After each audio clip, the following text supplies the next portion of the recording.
ओम श्री हनुमते नमः। नमस्कार। श्री सेनापति वनकटी हनुमान दरबार की कृपा से हम लोग राम नाम की महिमा समझ रहे हैं, राम नाम की महिमा का गान कर रहे हैं। आज हम लोग नाम नामी के भेद को समझेंगे। साधु संत, ऋषि महर्षि, मुनि ज्ञानी सभी एक स्वर में नाम की महिमा गाते हैं। वे इसे परम धन मानते हैं। विनय पत्रिका में तो गोस्वामी जी यहाँ तक कहते हैं कि राम राम राम जी हजौल तू न जपी है।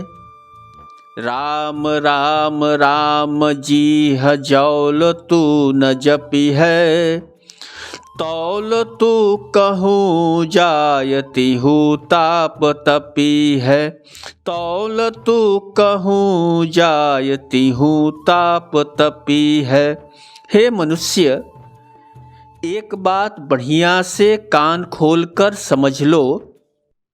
जब तक राम राम राम नहीं बोलोगे, जब तक जीभ से राम राम राम नहीं जपोगे, तो तुम कुछ भी कर लो, तीनों लोकों में कहीं भी चले जाओ, धरती आकाश पाताल स्वर्गलोक पृथ्वीलोक पाताललोक कहीं भी विचरण कर लो, तीनों तापों से यानी दैहिक दैविक एवं भौतिक तापों से, भौतिक दुखों से तुम मुक्त नहीं हो पाओगे। देखिए, एक बात समझ लीजिए कि गोस्वामी तुलसीदास महाराज को साधारण मनुष्य या फिर रामचरितमानस को, विनय पत्रिका को साधारण ग्रंथ समझना ऐसे ही है जैसे गंगा जी को मात्र नदी समझना। तो जब गोस्वामी जी कह रहे हों कि नाम जप के बिना तुम्हारा कल्याण नहीं हो सकता, तुम्हें सुख की प्राप्ति नहीं हो सकती, तो इसे हमें स्वीकार कर लेना चाहिए और इसी स्वीकारोक्ति में फायदा है। नाम जप विज्ञान है और सबको पता है कि नाम जप से मन शुद्ध होता है और मन ही वह कारक है जो सुख दुख दोनों को अनुभव करता है। कोई भी कार्य मन में पहले उपजता है, फिर वाणी के माध्यम से क्रिया रूप में परिवर्तित होता है। तो नाम जप जो है वो मन को नियंत्रित करता है, मन को फंसाता है, मन का नियमन करता है, भगवत मार्ग में उसे बढ़ाता है। नाम जापक शुद्ध रूप से वही कार्य करता है जो शास्त्रोचित होता है, क्योंकि उसका नियमन हो चुका है। वह अनावश्यक भोगों में नहीं विचरता है। तो यह विज्ञान है। गोस्वामी तुलसीदास महाराज इसी पद में आगे कहते हैं, सुरसरी तीर बीनु नीर दुख पाई है। सुरसरी तीर बीनु नीर दुख पाई है। सुर तरु तर तो ही दारिद सताई है। जागत बागत सपने न सुख सोई है। जन्म जन्म जुग जुग जग रोई है। राम राम राम जी हजौल तू न जपी है। तौल तू कहूँ जायती हूँ ताप तपी है। तौल तू कहूँ जायती हूँ ताप तपी है। बहुत बड़ी बात गोस्वामी जी ने कह दी कि नाम जप के बिना तुम कुछ भी कर लो, कल्याण नहीं होगा। संभव है तुम प्रयास से गंगा किनारे पहुंच जाओ, पर वहां पहुंचकर भी पानी बिना तरसोगे। संभव है तुम पुरुषार्थ से कल्प वृक्ष के नीचे तक पहुंच जाओ, पर तुम्हारा दारिद्र्य जो है वह दूर नहीं होगा। नाम के बिना जागते सोते सपने में भी सुख नहीं मिलेगा। तो नाम जप करना ही पड़ेगा सुख शांति के लिए। क्यों? क्योंकि इस संसार में तुम कई बार आए हो, कई बार जन्मे हो, बार बार रोए हो, बार बार जन्म जन्म यही चक्र चलता रहा कि तुम आए हो, भोग किए हो, रोए हो, चले गए हो। अगर इससे मुक्ति चाहिए तो नाम जप करना पड़ेगा, अन्यथा न ही सुप्तावस्था में, न ही स्वप्नवत, न ही जागते कभी तुम्हें सुख का अनुभव होगा ही नहीं। संतवाणी है। देखिए, इस पद का मर्म समझिए कि आनंद घन सच्चिदानंद प्रभु की शरण में जाए बिना स्थायी सुख, स्थायी शांति संभव ही नहीं है। नाम जब शरण देता है, आश्रय देता है, नाम जब उससे जुड़ता है जिससे जुड़कर कोई भी मांग बाकी नहीं रह जाती है, वही परम धन है, वही संतोष धन है। तुलसी तिलोकती हूँ काल तो से दीन को, तुलसी तिलोकती हूँ काल तो से दीन को, राम नाम ही की गति जैसे जलमीन को। हम जैसे दीनों की लाज का एकमात्र उपाय है राम नाम। बाबा कहते कि जैसे मछली का भरोसा जल है, जल के बिना मछली का कोई अस्तित्व ही नहीं है, वैसे ही तीनों लोकों, तीनों कालों में, तीनों तापों से बचने के लिए एक ही उपाय है राम नाम, नाम जप या कोई भी भगवत नाम। तो नाम की महिमा तो देखिए अद्भुत है। नए साधकों को भ्रम में देखा गया है कि क्या सिर्फ नाम जपने से सब कार्य हो जाएगा, सब सुख मिल जाएगा, सब वैभव प्राप्त हो जाएगा। नाम की जगह अगर मैं ध्यान करूं तो और भी ये मेहनत का कार्य हुआ तो फल ज़्यादा मिलेगा, यज्ञ उपवास करूं तो उसमें तो और भी प्रयास ज़्यादा है, और भी बढ़िया फल मिलेगा। तो यह क्या साधना हुई, नाम जपो, राम राम राम राम राम राम बोलो। तो इस तरह की आशंकाएं नए साधक करते हैं, और जो कुछ नहीं करना चाहते वे भी यह कुतर्क करते हैं कि इससे क्या फ़ायदा होगा, कैसे फ़ायदा होगा। तो देखिए, नाम जप का रहस्य साधकों को समझना चाहिए। मैं आपको सरल शब्दों में समझाने का प्रयास करता हूं कि संसार में तीन का अस्तित्व है: जीव, माया, भगवान। भगवान ने माया बनाई तो माया भगवान की ही है। और माया क्या है? माया यानी जो नहीं है, पर उसकी उपस्थिति का भ्रम होता है। जीव माया में उलझा रहता है। अभी इस प्रश्न को अलग रखते हैं कि माया की क्या आवश्यकता है, पर यह तथ्य है कि जीव माया में उलझा रहता है। तो जीव, माया, परमात्मा यानी अंश, अंशी और माया, ठीक है। अब यह एक खेल चल रहा है। पुराणों में भी संकेत मिलता है कि जगत एक खेल है, और इस खेल का उद्देश्य प्रसन्नता है। ईश्वर की प्रसन्नता, ईश्वर की रचना, ईश्वर की सृष्टि, ईश्वर की माया, आप कोई भी शब्द कह लीजिए। और माया खेल क्या होता है? एक झूठा ही होता है। कोई भी खेल वास्तविक नहीं होता अगर उसमें सिर्फ प्रसन्नता, आनंद, कुछ उत्साहवर्धन के लिए हम खेल खेलते हैं। तो माया एक आडंबर रचती है, जीव जगत का तमाशा देखता है, और फिर यात्रा समाप्त, वह जीव चल देता है। लेकिन माया का खेल यह चलता है, निरंतर चलता है। शरीर जो समस्त भोगों का केंद्र था वह छूट जाता है। माया गई तो रोवन लगत है। तो गीता कहती है कि आत्मा नया वस्त्र, नया शरीर ग्रहण करता रहता है।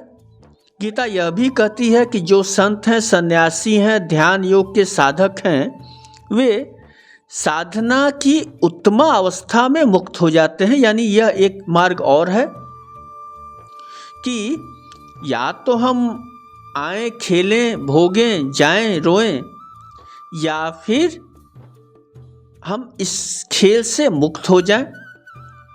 गीता हमें यह भी आश्वासन देती है कि अगर तुम योग के मार्ग पर हो और असफल भी रहते हो तो तुम्हारा पुनर्जन्म ऐसे कुल में होगा जहां साधना के लिए उत्तम वातावरण पहले से विद्यमान रहेगा और फिर अगले जन्म में तुम जीवन चक्र से मुक्त हो जाओगे। तो दो मार्ग हैं, एक है भोग का, जहां आना जाना लगा है, पता नहीं किस योनि में कौन जीव जाए, जहां पाप पुण्य भोग जीवन सब कुछ चल रहा है। और यह भी मैंने कहा कि जरूरी नहीं कि मनुष्य योनि मिले, इसकी संभावना नगण्य समझिए।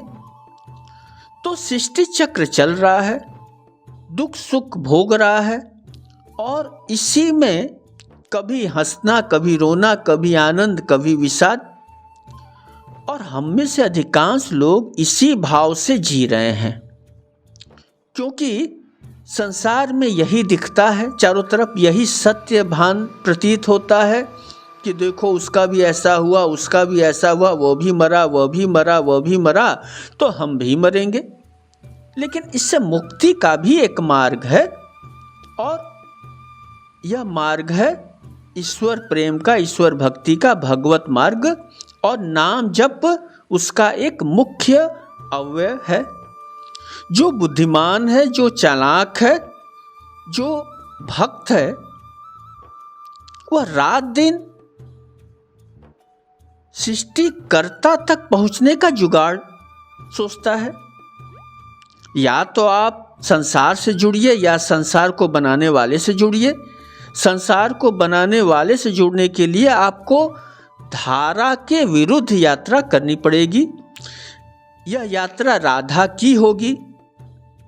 तो जो सुजान हैं वे भक्त रात दिन हरि का नाम लेते हैं, क्योंकि उन्हें पता है कि मनुष्य योनि फिर मिले न मिले, फिर साधन कर पाए या न कर पाए। अब जीव जंतु नाम जप तो नहीं कर सकता, जीव जंतु यज्ञ अनुष्ठान तो नहीं कर सकता, जीव जंतु जो गति चाहिए वह प्राप्त नहीं कर सकता। उसको तो एक भोग योनि है, भोग में ही रहना पड़ेगा।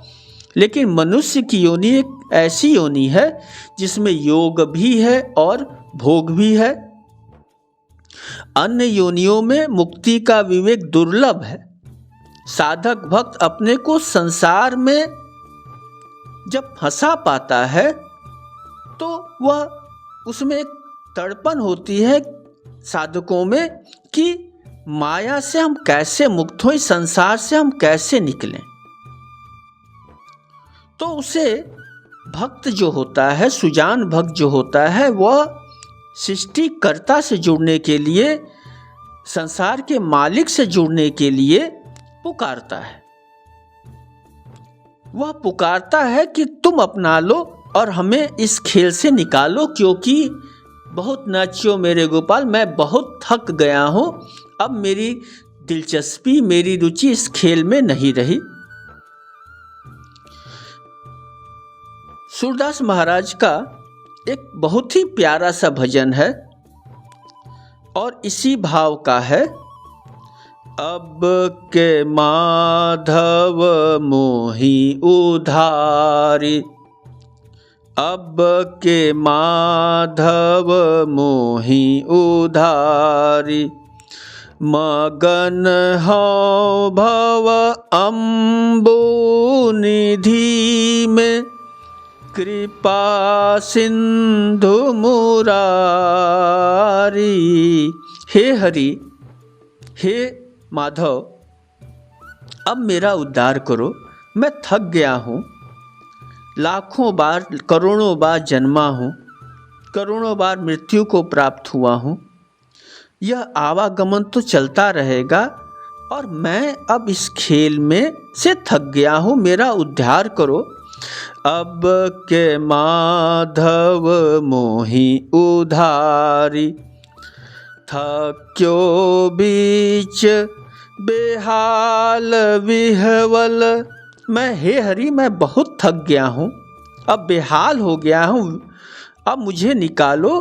थक्यो बीच बेहाल बिहवल, सुनो करुणा मूल। श्याम भुज गही काढ़ी लीजे। हे हरि, अब शरणागत मांगता हूँ, मुझे शरण में ले लो। श्याम भुज गही काढ़ी लीजे, सुर ब्रज के कूल। अब के माधव मोहि उधारी, गगन हो भव अम्बो निधि में, कृपा सिंधु मुरारी। अब के माधव मोहि उधारी, अब के माधव मोहि उधारी। तो नाम जप के लिए भूख चाहिए, रुचि चाहिए, एक उमंग चाहिए। जिनको दुनिया के भोग अच्छे लगते हैं वे योग जप ध्यान में क्यों समय बर्बाद करें। पर जिनको शांति चाहिए, स्थायी शांति चाहिए, विश्राम चाहिए, तो उनका मार्ग परमात्मा का मार्ग है, परमात्मा की प्राप्ति का मार्ग है। परमात्मा में ध्यान लगाना ही पड़ेगा। यहाँ यह भी है, ध्यान रखें कि नाम जापक संसार नहीं छोड़ता है, परंतु संसार को सेवा का केंद्र मानता है। वह सेवा को भगवान को रिझाने के लिए मानता है कि अगर मैं यह करूँगा तो भगवान जल्दी प्रसन्न होंगे। वह राम राम बोलते हुए अपनी जिम्मेदारियों का निर्वहन करता है। ईश्वर ने जो उसे रोल दिया है उसे निभाता है। उसकी दृष्टि परमात्मा की ओर, आकाश की ओर रहती है, लेकिन कार्य वह पूरे दुनिया का करता है। तो हरि तक पहुंचने के कई मार्ग शास्त्रों ने बताए हैं, लेकिन सबसे सरल, सबसे आसान, सर्व सुलभ है नाम जप। मार्ग तो देखिए, ज्ञान मार्ग भी है, वह उपासना का भी मार्ग है, यज्ञ तप योग जप सब कुछ है, लेकिन सबसे आसान है नाम जप करना। नानक नाम जहाज है, चढ़े सो उतरो पार। तो नाम रूपी जहाज में बैठना सबसे आसान कार्य है। आज हम लोग श्री रामचरितमानस से जिन पदों को ले रहे हैं वे नाम साधना की बड़ाई गाते हैं। आइए उनका भी सेवन कर लिया जाए। समुझत सरिस नाम अरुनामी, प्रीति परस्पर प्रभु अनुगामी। नाम रूप दुई ईस उपाधि, अकथ अनादि सुसा मुझि साधि। एक प्रश्न उठता है कि ईश्वर बड़ा है या ईश्वर का नाम। नाम जापक में भी यह भ्रम रहता है कि नाम बड़ा या नामी। साधारण बुद्धि में तो नाम ही बड़ा होता है, आखिर उसी का तो नाम लिया जा रहा है। और बड़ा न भी माने तो नाम नामी दोनों तो एक ही हैं। लेकिन गोस्वामी जी कहते हैं कि नामी सेवक है, नाम ही स्वामी है। लोगों ने पूछा, बाबा यह क्या बात हुई? तो बाबा ने कहा कि नाम के पीछे नामी चलता है, यानी नाम के पीछे नाम, नामी के पीछे नाम नहीं है, बल्कि नाम के पीछे नामी है। प्रभु श्री राम का परिचय राम है, तो राम राम बोलने से राम आते हैं। बाबा जी कहते हैं कि नाम और रूप दोनों ही ईश्वर की उपाधि हैं, दोनों ही अकथ हैं, अनिवर्चनीय है, अनादि हैं। इनको जानने के लिए सुंदर मति चाहिए, पर सेवक तो नामी है नाम का। हालांकि गोस्वामी जी यह भी कहते हैं कि किसी को बड़ा छोटा कहना अपराध है, परंतु किसी साधु से पूछो तो वो तो सच ही बताएगा। क्या बताएगा? को बड़ छोट कहत अपराधु, सुनी गुण भेद समुझहि साधु। देखी अहि रूप नाम अधीना, रूप ज्ञान नहीं नाम विहीना। रूप नाम के अधीन होता है, नाम के बिना रूप का ज्ञान संभव ही नहीं है। परिचय जानने के लिए हम लोग नाम बोलते हैं, नाम का परिचय देते हैं कि वह कौन है, वह रूप है। और रूप का साक्षात्कार बिना नाम के व्यर्थ है। जैसे साधारण भाषा में समझे कि रमेश सुंदर है, यह नहीं कहते कि जो लंबा है, अमुक जगह रहता है, अमुक कार्य करता है, वह सुंदर है, बल्कि कहते हैं कि रमेश सुंदर है। तो सुंदरता जो है नाम से प्रभावित है। सुंदरता किसकी है? तो रमेश की है, रमेश से प्रकाशित हो रही है। तो इस तरह ईश्वर का नाम ही ईश्वर की पहचान कराता है। बात यहीं समाप्त नहीं हो जाती। बाबा जी कहते हैं कि नाम एक साक्षी है, गवाह है, जो निर्गुण और सगुण दोनों के बीच है। साधना सगुण की हो, साधना निर्गुण ब्रह्म की हो, लेकिन नाम की आवश्यकता दोनों साधनाओं में पड़ती है। अगुण सगुण बीच नाम सुसाखी, उभय प्रबोधक चतुर दुभाषी। यानी कि नाम दुभाषिया है, सगुण व निर्गुण के बीच है। वह दोनों का बोध कराता है, दोनों का प्रबोधक है। कहने का तात्पर्य भक्ति मार्ग हो, ज्ञान मार्ग हो, प्रेम मार्ग हो, नाम के बिना आप कुछ भी नहीं कर सकते, उसके बिना एक इंच नहीं चल सकते। यह साधना है ब्रह्म को जानने का, पुकारने का। यह साध्य भी है क्योंकि नाम से ही रूप का ध्यान होता है।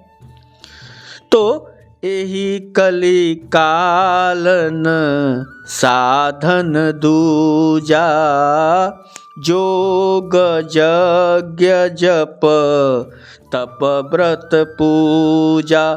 राम ही सुमिरिय गाय राम ही सुमिरिय गाय राम ही संतत सुनिय राम गुण ग्राम ही।